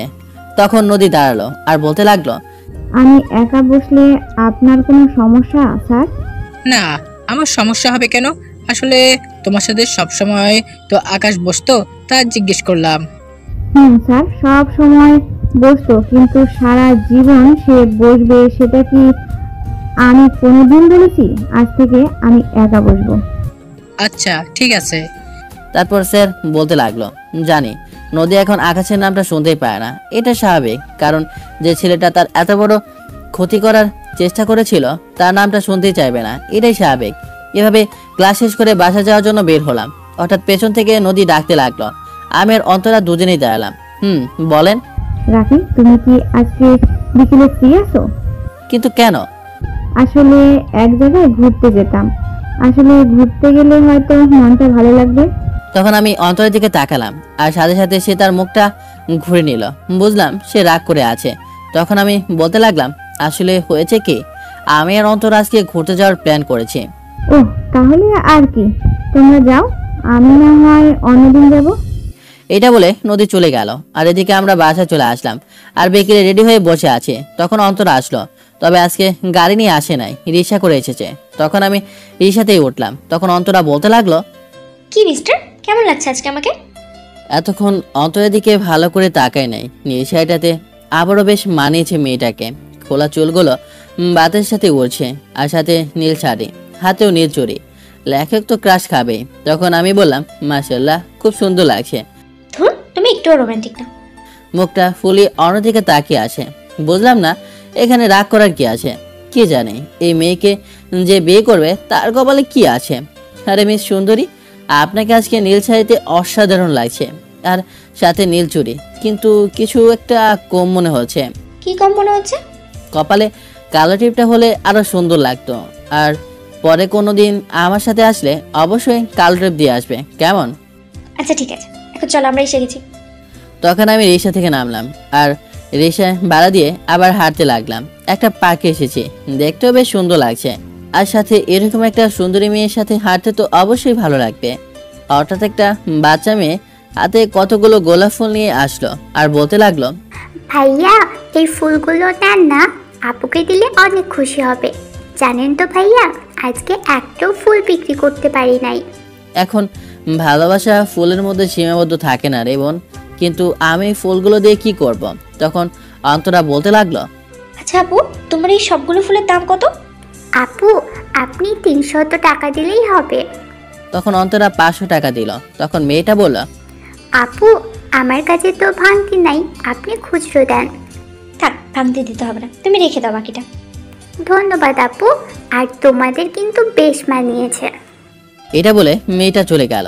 আর আমি মেয়েটার দিকে তাকিয়ে বলতে লাগলাম, আসলে দেখেছো, মেয়েটার এই বয়সে লেখাপড়া করার বয়স ছিল, কিন্তু দেখো, এটা বলে যে অন্তরের দিকে তাকালাম, তাকে দেখি অন্তরা হাঁটো গেড়ে আমার দিকে ওই গোলাপ ফুলগুলো বাড়ি দিয়ে বলতে লাগলো, ভালোবাসি প্রিয়তম, তুমি কি আমার নতুন ভোরের আলো হবে, নীল দিগন্ত শুভ্র মেঘ হবে, আমার অলস দুপুরের গল্প করার মায়া হবে, আমার মন খারাপের বিকেলে উঠখোলা রিক্সায় তোমার পাশে বসতে দিবে, ওই জ্যোৎস্না বিলাসী রাত্রিতে হারাবে কি আমায় নিয়ে মধুচন্দ্রিমায়। কথা দিলাম তোমার মায়ায় বেঁধে রাখবো আজীবন। শুধু একটা জন্ম ভালোবাসার অধিকার দিবে কি আমায়, কারণ আমি হাজার জন্মে বিশ্বাসী না, কেবল এই জন্মেও নয়, পরকালেও তোমায় চাইবো আপন করে। তোমার বুকে মাথা রেখে আমি শায়িত হতে চাই জীবনের শেষ ঘুম পর্যন্ত। তুমি ধরবে তো আমার এই শূন্য হাত, তোমার সুখের ভাগ নাই বা দিলে বাকি দুঃখটুকু আমায় দিও, আমি তোমায় সুখ দিব। আমার কাজল তো অশ্রু চল, তবু তুমি আমায় হবে বলো প্রিয়তম। I love you Rafi. এটা বলে সে ফুলগুলো এগিয়ে দিল। আর এদিকে আমি বোকার মতো তাকিয়ে আছি ওর দিকে। একটু আগে কি হয়ে গেল আমি বুঝতেই পারলাম না। আমি ভাবতেও পারি নাই অন্তরা এমনটা করবে, হয়তো তার প্ল্যান ছিল এটা, কিন্তু আমি কি করব বা আমার কি করা উচিত এই মুহূর্তে। তখন অন্তরা আবার বলতে লাগলো, কি হলো, ওঠাবে নাকি? পা ব্যথা হয়ে গেল তো। তখন আমি ফুলগুলো হাতে নিয়ে আমার হাতটা বাড়িয়ে তাকে তুললাম। তখন অন্তরা বলতে লাগলো, কি অবাক হয়ে গেলে তাই না? সত্যি তোমার মতো ছেলে হয় না, সে আমার স্বপ্ন ছিল তোমার মতো একটা ছেলেকে আমার লাইফ পার্টনার করব। সব কিছু শুনলাম, কিন্তু সত্যি করে এটা বলো অন্তরা, তুমি কি এই বিষয়টাতে সিরিয়াস? তোমার কি মনে হয় আমি তোমার সাথে মজা করছি? যদি তুমি সিরিয়াস হয়ে থাকো এতে আমি কি বলবো আমি জানি না, শুধু এতটুকু বলতে পারি তুমি বোকামি করছো। এটা কোনোদিনও সম্ভব না অন্তরা। এতক্ষণ থাকা হাসি মুখটা নিমিষেই কালো হয়ে গেল। আমি বুঝতে পারলাম মেয়েটা কষ্ট পেয়েছে, কিন্তু আমি বা কি করব? কেন সম্ভব না রাফি? আমি দেখতে ভালো না, নাকি আমি তোমার যোগ্য না? সত্যি বলতে তুমি মাশাআল্লাহ দেখতে খুব সুন্দর, যে কোনো ছেলে দেখলেই তোমার প্রেমে পড়ে যাবে। আর যোগ্যতা, সে তো আমি তোমার যোগ্য না। আসলে আমি চাই না তোমাকে আমার এই অগোছালো জীবনে নিয়ে তোমার জীবনটাকে নষ্ট করে দেই। তোমার জীবনে ভালো একটা ছেলে আসবে যে তোমাকে খুশি রাখতে পারবে, ভালো থাকবে তুমি। আমি চাই না সেই সুখ, আমি তোমাকে ভালোবাসি এবং তোমাকেই চাই। আমাকে ফিরিয়ে দিও না রাফি, তোমার অগোছালো জীবনে আমি গুছিয়ে নেব আমার ভালোবাসা দিয়ে। অন্তরা, আবেগ দিয়ে জীবন চলে না, বাস্তবতা কতটা কঠিন সেটা আমার মতো একটা ছেলে জানে। শুধু শুধু কেন তোমার এই জীবনটা নষ্ট করবে? আমি গরিব একটা ছেলে, একবেলা ভাত জুটতে পরের বেলা না খেয়ে থাকতে হয়। আমি চাই না তোমাকে এই জীবনে নিয়ে এসে কষ্ট দেই। তাতেই আমি খুশি রাফি, তবু আমাকে ফিরিয়ে দিও না। জানি না আমি এখন কি করব, কি করে বোঝাবো তাকে। কখনো তার বাবা আমাদের এই রিলেশন মেনে নেবে না, সেটা হয়তো সম্ভব না। আচ্ছা অন্তরা, আমাকে কয়েকদিন সময় দাও, আমি ভেবে তোমাকে জানাচ্ছি। সময় যত ইচ্ছে নাও, কিন্তু উত্তরটা যেন হ্যাঁ হয়ে যায়। আচ্ছা চলো, আজ আমি তোমাকে খাওয়াবো, কিন্তু সেটা তোমার বাবার হোটেলে না, কারণ ওখানে খাওয়ানোর পয়সা আমার কাছে নেই। আচ্ছা চলো। তখন আমরা চলে আসলাম খেতে, আর এদিকে নদী বাসায় গিয়ে ভাবতে লাগলো, সেদিন রাফি বলেছিল অন্তরা শুধু তার বন্ধু, অন্য কিছু না। আচ্ছা, সে কি আমাকে নিয়ে ঘুরতে যাবে? আচ্ছা, তাকে যদি আমি বিয়ের কথা বলি, সে কি রাজি হবে? এসব ভাবছে নদী। তখন নদী নিজেই নিজেকে প্রশ্ন করলো, আচ্ছা, আমি কি রাফিকে ভালোবাসি? আসলেই আমি রাফিকে ভালোবাসি? না হলে কেন বারবার তাকে দেখতে ইচ্ছা করছে? কেন বারবার মনে হচ্ছে সে আমার আপন কেউ? তখন নদীর ছোট বোন আসলো আর বলতে লাগলো, কি রে আপু, তুই কি ভাবছিস বসে বসে? আসলে আমি ভাবছি আমি কি রাফিকে ভালোবাসি কিনা, কিন্তু কিছুতেই বুঝতে পারছি না রাফি আমাকে কখনো মেনে নেবে কিনা। কি বলিস আপু? রাফি ভাইয়া তো অন্তরা আপুর বিএফ, তুই না আমাকে বলেছিলি? সেটা আমি ভুল ছিলাম, কারণ আমি ভেবেছিলাম অন্তরা আর রাফি একে অপরকে ভালোবাসে, কিন্তু সেদিন জানতে পারলাম তারা জাস্ট ফ্রেন্ড। ও আচ্ছা, তবে আমার মনে হয় রাফি ভাইয়া তোকে মেনে নিতেও পারে, যদি তুই তার কাছে ক্ষমা চেয়ে তোর ভালোবাসার কথা বলিস। সেটাই করব। প্রয়োজন হলে বাবাকে দিয়ে বলাবো, তবু আমার রাফিকেই লাগবে। তারা এসব কথা বলছে, আর অন্যদিকে অন্তরা তার বাসায় গিয়ে ভাবতে লাগলো রাফি কেন তাকে ফিরিয়ে দিল। তাকে আমি কতটা ভালোবাসি সেটা কিছু বোঝে না। আমি তোকে ছাড়া বাঁচতে পারবো না। তখন অন্তরার বাবা আসলো রুমে আর বলতে লাগলো, কি রে মা, কি হয়েছে? এরকম মনমরা হয়ে বসে আছিস কেন? আচ্ছা বাবা, বলো তো আমি কি দেখতে খুব খারাপ? আরে কি বলিস তুই এসব? তুই তো মাশাআল্লাহ দেখতে খুব সুন্দর। কেন, কাউকে পছন্দ করিস নাকি? আচ্ছা বাবা, তোমার কাছে একটা আবদার করি, রাখবে তো? কি বল, তোর কোনো আবদার আমি অপূর্ণ রাখি নাই, চেষ্টা করেছি দেওয়ার জন্য। বল তোর কি চাই? বাবা, তোমার মেয়েকে কি তুমি টাকার কাছে বিক্রি করে দিবে, নাকি কোনো গরিব ছেলে যে আমাকে ভালোবাসে, আমি তার কাছে ভালো থাকতে পারবো এমন ছেলের কাছে আমাকে বিয়ে দিবে?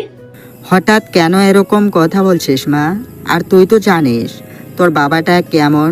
পৃথিবীর সব বাবারাই চায় তার ছেলে মেয়েগুলো ভালো থাকুক।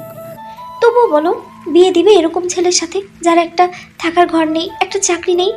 দেখ মা, তুই তো জানিস আমার তোকে ছাড়া এই দুনিয়াতে আর কেউ নেই। আমি চাইবো তুই সব সময় ভালো থাকিস। আর আমার টাকা পয়সা কম নেই, আল্লাহ আমাকে এসব দিয়েছে, আমার নাতিরা সারা জীবন খেয়ে যেতে পারবে। তবে ছেলেটা কে রে যে আমার মেয়ের মনটা কেড়ে নিয়েছে? বল, আমি কথা বলে দেখি। না বাবা, এখন বলবো না, সময় হলে বলবো। তবে আমি আল্লাহর কাছে এই দোয়াটাই করব, পৃথিবীর সব বাবা যেন তোমার মতোই হয়।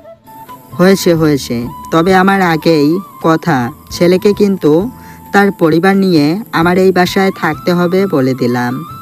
বাবা, সে তো আগে রাজি হোক তারপর। এভাবে অন্তরার আঙ্কেল কথা বলতে লাগলো, আর এদিকে আমি বাসায় এসে শুয়ে আছি। আমি বুঝতে পারছি না আমি কি করব। অন্তরাকে কি মেনে নেব? কিন্তু তারা তো ধনী মানুষ, তার বাবা কি আমার মতো ছেলের সাথে বিয়ে দেবে? কিন্তু মেয়েটা তো মনে হচ্ছে আমাকে সত্যিই ভালোবাসে। কি করব আমি? আমার মাথায় তো কিছুই ঢুকছে না। এদিকে অন্তরা তার ভালোবাসার কথা জানিয়েছে, আর অন্যদিকে আমি বুঝতে পারছি না আমি কি করব। এভাবে ঘুমিয়ে পড়লাম সেদিন। পরের দিন সকালে রেডি হয়ে আমার সাইকেলটা নিয়ে কলেজে যেতে লাগলাম, আর এদিকে নদী কলেজে এসে বসে আছে আমার জন্য। তখন কলেজে এসে গেট দিয়ে ঢুকে যাব, তখনই দেখি প্রিন্সিপাল স্যার। তাকে দেখে সালাম দিয়ে চলে আসতে লাগলাম। তখন স্যার আমাকে ডাক দিল, তখন আমি তার কাছে গেলাম। স্যার, আমাকে ডেকেছিলেন? বাবা, আসলে আমি তোমাকে ডেকেছি একটা কথা বলতে। আমার মেয়ে নদী এমনিতে খারাপ হলেও তার মনটা কিন্তু বাবা ভালো, আর খুব পাগলি টাইপের একটা মেয়ে। আজ আমাকে বলল সে নাকি তোমাকে কিছু একটা বলতে চায়। প্লিজ বাবা, যাই বলুক তুমি মেনে নাও কেমন? সে যদি আবার উল্টা পাল্টা কিছু করে ফেলে আমার কি হবে বলো? আচ্ছা ঠিক আছে আঙ্কেল, আমি এখন আসি। তখন আমি চলে আসতে লাগলাম। বুঝতে পারলাম না কি বলবে নদী আমাকে। এসব ভাবতে ভাবতে হঠাৎ অন্তরা কল দিল আর বলতে লাগলো আমি কোথায় আছি। আমি বললাম আমি কলেজে চলে এসেছি। কি, তুমি কলেজে চলে গেছো? কিন্তু আমি তো তোমার বাসার সামনে। আচ্ছা তুমি তাহলে থাকো, আমি আসছি। আরেকটা কথা, আজকে কিন্তু জানাতে হবে তুমি আমাকে ভালোবাসো কিনা। এটা বলে মেয়েটা কল কেটে দিল। আসলে আমি কি বলবো অন্তরাকে, আমি তোমাকে ভালোবাসি না। এটা বললে মেয়েটা কি করবে কে জানে। আর এদিকে আবার নদী আবার আমাকে কি বলবে, তার কথাটা যাতে মেনে নেই সেটাও বলল প্রিন্সিপাল স্যার। আমার মাথায় কিছু ঢুকছে না। তখন আমি পাগলের মতো হাঁটছি, আর হঠাৎ দেখলাম নদী আসে, সাথে আমাদের ক্লাসের প্রায় সব ছেলে মেয়ে। আমি ভাবছি সবাই কেন একসাথে এগিয়ে আসে। তখন সবাই আমার কাছে আসলো, আর সবাই গোল হয়ে দাঁড়িয়ে গেল। আমি জানি না তারা কেন এরকম করছে। তখন নদী বলতে লাগলো, জানো রাফি, কখনো কোনো ছেলেকে ভালোবাসি নাই, এমনকি কাউকে ভালোবাসার ইচ্ছেটাও হয় নাই। সবসময় বাবার পাওয়ারের টাকা পয়সা নিয়ে বড়াই করতাম। আমি জানি সেটাকে সবাই অহংকার বলে ডাকে, এবং এটাও জানি কেউ আমাকে পছন্দ করে না, এবং সবাই ভাবে আমি খারাপ একটা মেয়ে। তবে তুমি যখন এই কলেজে আসলে, তোমাকেও একই রকম র্যাগিং করতে শুরু করলাম, যেমনটা আমি সব সময় করতাম। তবে তোমার সাথে হয়তো আমি একটু বেশি খারাপ ব্যবহার করে ফেলেছি, সেটার জন্য আমি তোমার কাছে ক্ষমাও চেয়েছি। নদী এইসব কথা বলছে, আর আমি বোকার মতো দাঁড়িয়ে এইসব কথা শুনছি। জানি না এইসব কেন বলছে নদী। আর এদিকে অন্তরাও কলেজে চলে আসলো। তখন অন্তরা দেখতে পেল মাঠে সবাই গোল হয়ে দাঁড়িয়ে আছে। অন্তরা মনে মনে ভাবতে লাগলো, সেখানে আবার কি হয়েছে? সবাই এভাবে দাঁড়িয়ে আছে কেন? তখন অন্তরা সেখানে যেতে লাগলো। আর এদিকে নদী বলতে লাগলো, আমি আগে ভাবতাম তুমি আর অন্তরা হয়তো একে অপরকে ভালোবাসো, কিন্তু সেই কথাটা ভুল প্রমাণিত হলো। তোমরা একে অপরকে ভালোবাসো না, তোমরা শুধুমাত্র বন্ধু। তুমি এমনটাই বলেছিলে। আর এদিকে অন্তরা সবার সাইডে এসে দেখতে লাগলো কি হচ্ছে এখানে। তখন দেখলো আমি মাঝে দাঁড়িয়ে আছি, আর আমার সামনে নদী দাঁড়িয়ে আছে। তখন অন্তরা অনেকটাই ভয় পেয়ে গেল। কি হচ্ছে এখানে? আর এদিকে নদী বলতে লাগলো, যেদিন তুমি আমাকে নতুন একটা জীবন দিয়েছিলে, আমাকে সমাজের বুকে আবারও মাথা উঁচু করে চলতে শিখিয়েছিলে, সেদিন থেকেই ভেবে নিয়েছিলাম আমার সব কিছু আমি তোমাকে দিয়ে দিব। তার সাথে আমি আমার নিজের মনটাকে আটকে রাখতে পারি নাই, দিয়ে দিয়েছি তোমাকে। তখন নদী আমার সামনে হাঁটু গেড়ে বসে পড়লো, আর একটা ফুল এগিয়ে বলতে লাগলো, তোমাকে ভালোবাসার সুযোগটুকু আমাকে দিবে। সবাই চুপ, একদম নিস্তব্ধ হয়ে গেছে। এখানে জানি না আমি এখন কি করব। আমি জানি অন্তরে এখানে আছে, কিন্তু এখন আমি কি করতে পারি। তখন আমি ফুলটা হাতে নিলাম, আর নদী উঠে দাঁড়ালো, আর আমাকে জড়িয়ে ধরার জন্য আসতে লাগলো। আর এদিকে অন্তরার চোখ বেয়ে পানি পড়তে লাগলো। এই বুঝি তার রাফিটা আজ অন্য কারো হয়ে যাচ্ছে। না, আমি এটা দেখতে পারবো না। তার আগে আমি নিজেকে শেষ করে দেবো। সুখী হোক নদী আর রাফি। এটা বলে সে চলে যেতে লাগলো। আর এদিকে সবাই হাততালি দিয়ে আমাদের অভিনন্দন জানাচ্ছে, আর নদীও আমাকে জড়িয়ে ধরতে যাবে। ঠিক তখনই আমি বলে উঠলাম, সরি নদী, এটা কখনো সম্ভব না। এটা শোনা মাত্র নদী সেখানেই ব্রেক হয়ে গেল। সবাই আগের মতো চুপ হয়ে গেল। অন্তরাও দাঁড়িয়ে পড়লো সেখানে। কি বলো রাফি, সম্ভব না মানে? আমি কি দেখতে খারাপ? না নদী, তুমি দেখতে মাশাআল্লাহ খুব সুন্দর, তবে আমি একজনকে ভালোবাসি। কি, তুমি অন্য কাউকে ভালোবাসো? কিন্তু সেটা তো বলো নাই কখনো। বলি নাই। কিন্তু তোমাকে আমার চাই, সেটা যে কোনো মূল্যে। আর সেই মেয়েটাকে বলো। তখন আমি বলতে লাগলাম, অন্তরা, আমি জানি তুমি এখানেই আছো, প্লিজ সামনে আসো। তখন অন্তরা আসলো, আর তখন নদী বলতে লাগলো, কি তুমি অন্তরাকে ভালোবাসো? কিন্তু আমার মধ্যে কি এমন নেই যা অন্তরার মধ্যে আছে? সুন্দর প্রশ্ন করলে নদী। জানো, এই কলেজে আসার পর থেকে তুমি আমাকে নানাভাবে অপমান করেছো, কিন্তু এই মেয়েটাকে দেখো, সবসময় আমাকে সাহস জুগিয়েছে। আমাকে তুমি তোমার বন্ধুদের নিয়ে মেরে রাস্তায় ফেলে গিয়েছিলে। সেদিন এই মেয়েটা আমাকে রাস্তা থেকে নিয়ে হাসপাতালে নিয়ে গিয়েছিল। সারাটা দিন হাসপাতালে আমার পাশে বসেছিল। মেয়েটা একসময় ক্লান্ত হয়ে আমার বুকের উপর শুয়েছিল। সেদিন বুঝে গিয়েছিলাম এই মেয়েটাকে কতটা প্রয়োজন আমার জীবনে। কিন্তু তার জন্য তো আমি তোমার কাছে ক্ষমাও চেয়েছি, আর আজ আমি তোমাকে আমার ভালোবাসার কথাটাও জানাচ্ছি। কিন্তু আজ এই মুহূর্তে আমি তোমার সামনে অন্তরাকে প্রপোজ করব। তখন নদীর দেওয়া সেই ফুলটা নিয়ে অন্তরের সামনে হাঁটু গেড়ে বসে বলতে লাগলাম, ভালোবাসা কাকে বলে জানি না। যেদিন তুমি আমার বুকের উপর ঘুমিয়েছিলে, সেদিন বুঝে গিয়েছিলাম তোমার মতো একটা ভালো মনের মানুষ আমার জীবনে প্রয়োজন। তোমাকে দেখলেই মনের মধ্যে এক অজানা ভালো লাগা শুরু হয়। তোমাকে দেখলেই চোখ ফেরাতে ভুলে যায়। মন চায় সারাটা জীবন তোমাকে দেখতে দেখতে কাটিয়ে দেই। এরই নাম যদি ভালোবাসা হয়, তবে আমি তোমাকে আমার মনের অজান্তেই ভালোবেসে ফেলেছি। I love you Antara. এটা বলে ফুলটা তার দিকে এগিয়ে দিলাম। তখন অন্তরা বলতে লাগলো, তাহলে গতকাল কেন বললে তুমি সময় চাও? আমি ভাবার জন্য চেয়েছিলাম, পরে ভেবে দেখলাম তোমার মতো মেয়ে হয়তো আমি আর খুঁজে পাবো না যে আমাকে এতটা ভালোবাসে। বিশ্বাস করো, তাকে ফিরিয়ে দেওয়াটা নেহাত বোকামি। তখন অন্তরা বলতে লাগলো, আমার সময় লাগবে ভাবার জন্য। কিন্তু গতকাল তো তুমি বলেছিলে আমাকে ভালোবাসো, তাহলে আজকে কেন সময় লাগবে? সেগুলো জানি না, কিন্তু আজকে আমার সময় লাগবে। এটা বলে সে ফুলটা হাতে নিল, আর আমি উঠে দাঁড়িয়ে মনটা খারাপ করে চলে আসতে লাগলাম। তখন পেছন থেকে কেউ আমাকে জড়িয়ে ধরলো। আমার বাবুটা বুঝে রাগ করেছে? আরে আমি তো তোমার সাথে মজা করছিলাম। তখন নদী আসলো আমার কাছে আর বলতে লাগলো, রাফি আর অন্তরা, আমি তোমাদের কখনো এক হতে দেব না। আমি তোমাকে জোর করে হলেও বিয়ে করব, দেখে নিও। তখন আমি বলতে লাগলাম, ভালোবাসা কাকে বলে জানেন? আর আপনার বাবার ক্ষমতা আছে, তুমি চাইলে করতে পারবে, কিন্তু এখানে যে 3টা জীবন নষ্ট হয়ে যাবে সেটা কি তুমি বুঝতে পারছো? তাহলে আমি বেঁচে থেকে কি করব বলো? আমি না হয় চলেই যাই না ফেরার দেশে। সবকিছুর সলিউশন যদি আত্মহত্যা হতো তাহলে আজ পৃথিবীতে মানুষ থাকতো না। সবারই জীবনে একটা না একটা কষ্ট থাকে এবং সবাই এইটাই ভাবে সে আত্মহত্যা করবে, কিন্তু শেষ পর্যন্ত কি করেছে? আসলে তুমি আমাকে না পেলে আত্মহত্যা করবে হয়তো উপরওয়ালা আমার থেকে বেটার কাউকে তোমার জন্য রেখে দিয়েছে। আজ তুমি আমাকে জোর করে বিয়ে করলে এই মেয়েটার কি হবে বলো? সত্যিকারের ভালোবাসা বলে কিছু থাকবে না। তখন নদী কান্না করতে করতে চলে গেল। আমি জানি এখন নদী আর খারাপ চিন্তা মাথায় আনবে না।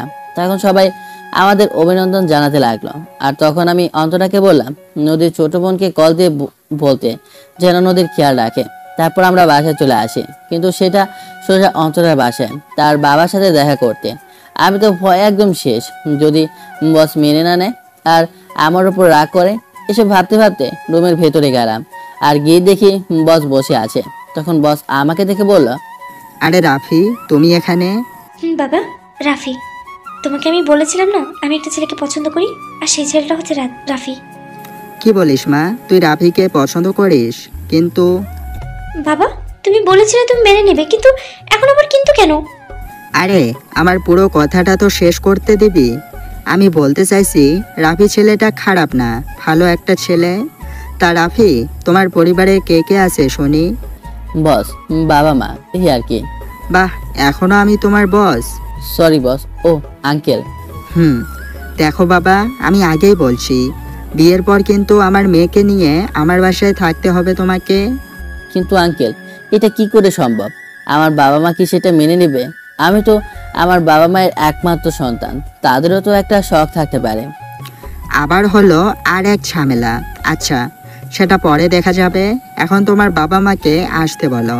যখন আঙ্কেল চলে গেল আর আমিও আম্মুকে বললাম এবং তাদেরকে আসতে বললাম। পরের দিন আব্বু এবং আম্মু আসলো এবং কথা বললো। তখন আঙ্কেল বলল, দেখেন বিয়ান সাহেব, আমি বলছি কি ওদের বিয়েটা আরো পরে দেই, তারা লেখাপড়া করুক এবং রাফিও একটা চাকরি পাক, তারপর না হয় বিয়ে হবে।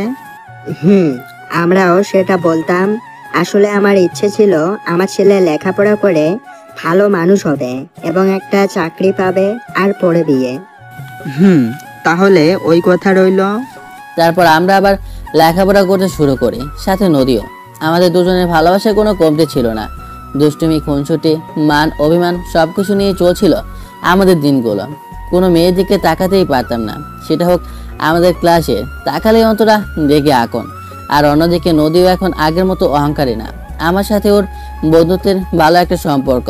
এখন নদীও একটা বিয়ে আছে, ছেলেটা খুব ভালো। তখন আমি বলতে লাগলাম, সেদিন যদি মারা যেতে তাহলে আজকে এই সাকিবকে কোথায় পেতে? হ্যাঁ, নদী একটা হাসি দিয়ে, আমি তোমার সাথে থেকে বন্ধুত্ব করে এই জীবনটা বুঝতে পেরেছি।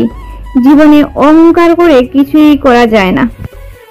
এভাবে চলতে লাগলো আমাদের দিনগুলো। লেখাপড়া শেষ করে একটা ভালো চাকরিও পেলাম। আজকে আঙ্কেল বলল তাদের বাসা যেতে। তখন আমি গেলাম, সালাম দিলাম। তখন আঙ্কেল বলল, রাফি, লেখাপড়া তো শেষ করলে এবং একটা চাকরিও পেলে, তাহলে এখন মনে হয় তোমাদের বিয়ে করা উচিত। আঙ্কেল, আপনারা যা বলেন সেটাই হবে। তাহলে তোমার আব্বু এবং আম্মুকে আসতে বলো, বিয়েটা এখানেই হবে। তোমার আত্মীয় স্বজন সবাইকে নিয়ে আসতে বলবে। তারপর বিয়ে ডেট ফিক্সড করা হলো। এই শুক্রবার আমাদের বিয়ে। দাওয়াতের কাজটা আমি আর অন্তরা করতে লাগলাম। নদীকে এবং আমাদের বন্ধুদের সবাইকে দাওয়াত দিলাম।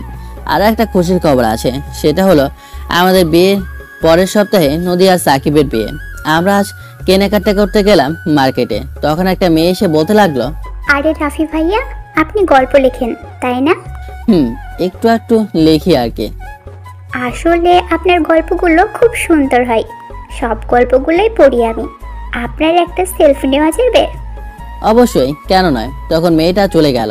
তখন অন্তরা আসলো আর বলতে লাগলো, তুমি গল্প লেখো আর আমাকে বলনি? আমিও তো গল্প পড়ি কত। আসলে লেখি আর কি। তখন নদী আর সাকিব চলে আসলো। আসলে তাদের আসতে বলেছিলাম, তারপর শপিং করলাম আর বাসায় চলে আসলাম। এভাবে দেখতে দেখতে বিয়ের দিন চলে আসলো। আজ আমাদের বিয়ে। অন্তরা বিয়ের সাজে বসে আছে, কত সুন্দর লাগছে মেয়েটাকে, বলে বোঝাতে পারবো না। এভাবে আমাদের বিয়েটা শেষ হলো। রাতে বসে আছি বন্ধুদের সাথে, রাকিব তো সেই রকম মজা নিতেছে আমার সাথে। তখন পাশের বাসার ভাবিরা এসে বলতে লাগলো, আরে দীপুর, বাসর ঘরে কি যাবে না নাকি? বউ তো মনে হয় অপেক্ষা করতে করতেই শেষ।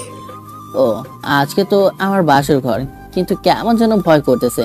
তখন আমি বললাম, যাবো তো ভাবি। তখন রাকিব আমার হাত ধরে নিয়ে যেতে লাগলো। আর আমি বললাম, ও শালা, আমি কি বাচ্চা নাকি যে আমার হাত ধরে নিয়ে যাচ্ছিস? সে আমি খুব ভালো করেই জানি। এখন তাড়াতাড়ি যা, ভেতরে যা। তখন ভাবি বলতে লাগলো, দীপুর, মনে করে কিন্তু বিড়ালটা মারতে ভুল করো না। বিড়াল মারবো? তা আবার বাসর ঘরে?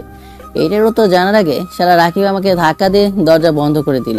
রুমের ভেতর ঢুকে দেখলাম বউটা আমার খাটে বসে আছে। শুনেছি বাসর ঘরে বউরা নাকি স্বামীকে সালাম করে, কিন্তু এ তো দেখছি নামছেই না। তখন আস্তে আস্তে আমি সামনে যেতে লাগলাম আর বুকের ভেতরে ধুকধুক করতে শুরু করলো। কিন্তু কেন? তখন দেখলাম অন্তরা খাট থেকে নামছে। মনে মনে ভাবতে লাগলাম, যাক, বউ মনে হয় এখন বুঝতে পেরেছে যে আমাকে সালাম দিতে হবে। খাট থেকে নেমে সোজা আমার কলারটা ধরলো আর বলতে লাগলো, এই তুই এত সময় কই ছিলি? পুরি বাবারে, কি ডেঞ্জারাস মেয়ে রে! সব আমার পাঠকদের জন্য। ওদের কথায় অন্তরাকে বিয়ে করলাম আর এখনই আমার কলারটা ধরলো। আসলে সরি বউ, বন্ধুদের সাথে ছিলাম। আজকে তার বাসর রাত আর সে তার বন্ধুদের সাথে থাকে। যাও বাইরে, আজকে সারা রাত থাকবা বন্ধুদের সাথে। এখন কিন্তু আমি কান্না করে দেব। আচ্ছা ঠিক আছে, যেতে হবে না, পরে কে আবার কি ভাববে। যাক, নিনজা টেকনিকটা কাজে লাগলো। পরের বার এরকম ভাবে ইমোশনাল করে কাজে লাগানো যাবে। তখন অন্তরা বলল, এখন চলো 2 টাকা নফল নামাজ পড়বো, পরে দেখবো নি কত ধানে কত চাল। তারপর আমরা একসাথে নামাজ পড়লাম। নামাজ শেষ করে আমি বলতে লাগলাম, এক কাজ করো, একটা মোটা থেকে লাঠি নিয়ে আসো। এটা শুনে অন্তরা ভয় পেয়ে গেল আর বলতে লাগলো, ইয়ে মানে লাঠি কেন? আরে ভাবি বলেছিল বাসর রাতে নাকি বেড়াল মারতে হয়, তুমি একটা লাঠি নিয়ে আসো আর আমি বেড়াল খুঁজি। ও সেটা বলো, আমি আরো ভাবলাম কি নাকি। তাই বিড়াল মারাতে লাঠি লাগে না। আসো আমি শিখিয়ে দিচ্ছি কিভাবে বিড়াল মারতে হয়। তখন অন্তরা আমার দিকে এগোতে লাগলো আর আমার সামনে এসে আমার ঠোঁটে ঠোঁট লাগাতে যাবে। তখন আমি বলতে লাগলাম, কি করছো? সব পাঠক পাঠিকারা তো দেখছে। কি তুমি আমাদেরকে নিয়েও গল্প লিখেছো? সব লিখেছি। তবে রে। তখন অন্তরা আমার বুকে মারতে থাকে আর এক সময় আমার বুকে মাথা রেখে বলতে থাকে, এখন আমাকে ছেড়ে যাবে না তো? আরে কি করছো? এখনো পাঠকরা আছে। এবার তো তুই শেষ। হে, আপনারা এইরকম কেন? আরেকজনের বাসার ঘরে বসে আছেন, জান এখনই আপনাদের জন্য কি কেলানি না খাচ্ছি। তো আল্লাহ হাফেজ। কেমন হলো গল্পটা অবশ্যই কমেন্ট করে জানাবেন আর সাবস্ক্রাইব করে পাশে থাকবেন।